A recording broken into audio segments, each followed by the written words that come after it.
My sincerest thanks to Proactive Patriots. You will find a link in the description to their Twitter feed and also to their website, where if you enjoy reading, you can find some of the most wonderful articles on the internet. This just happens to be an article of mine that they produced. I would probably more accurately consider this a rant. In fact, I labeled it as such. And now, a rant by the Laughing Ogre, the destruction of history. I think about the turmoil I see in the world at this point in history, and it makes me wonder, as I have many times before, has the world always been this way? Am I one of many back into the mists of antiquity that thought it was as bad as it could possibly get? Barcelona, Spain, Nice, France, London Bridge attacks, Manchester, Telford, and the rise of Antifa. All these things are something that would make any thoughtful human take notice. I think often about the forces that may be causing some or all of these things to happen. I think about the reason anyone would want Antifa and ISIS, the alt-right, or the KKK to run amok on what, for the most part, is a peace-loving populace. There is a time and a place for almost anything, but is this the time or place for this idea that we need to do something in the West to make sure all people of all races and sexes will have the same chance in life? The world I live in gives all people the same chance, no matter what they are or what they want for themselves, if they have the intestinal fortitude to make it happen. I find that the interjection of race into the problem of life, no matter how mundane, to be driving society apart.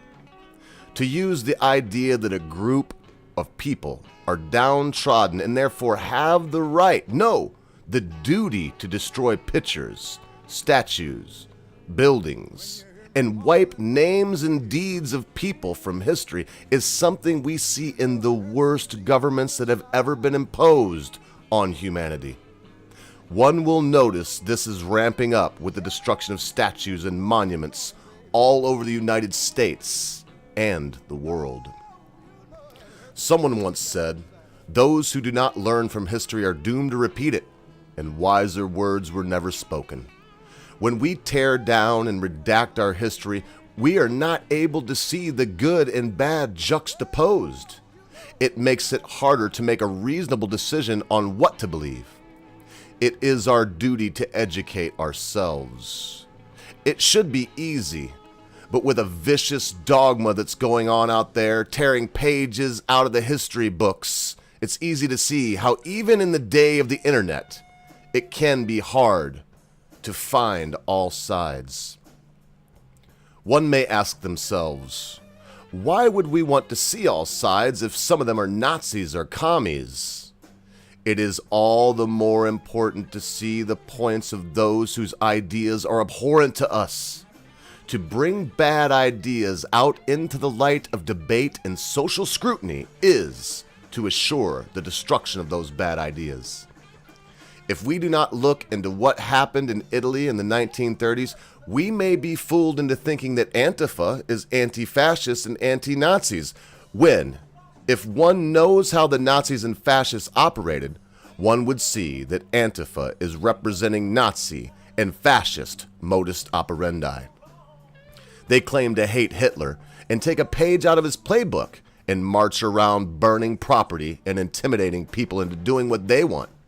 Worse, they force a thought process on people by telling them if they do not give in to the intimidation, they are bigots and full of hate.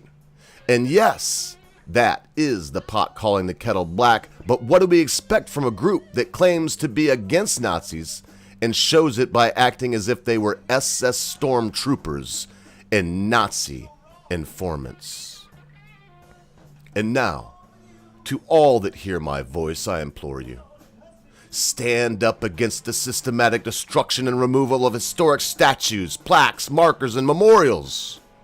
I quelled at the thought of Lenin being removed in Seattle, and I have no love for Lenin. Who will be next?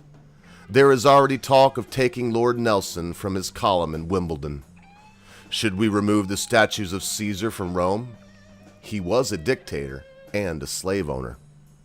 We need to remember the great men that built the world we enjoy, but we need to remember the tyrants and bad men all the more, or we will have to endure a flood of them in our future.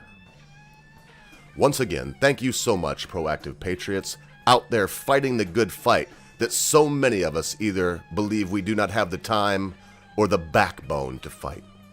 And remember, folks, be good to your friends, be good to your family members, be good to your loved ones. Be quick to say you're sorry. Be even quicker to accept an apology, especially when that thing your friend, your family member, your loved one has done seems to be so huge you'll never be able to forget about it. Because constant viewers, at a time you think not, your friends, your family members, your loved ones, your life, and everything you know will depart from you.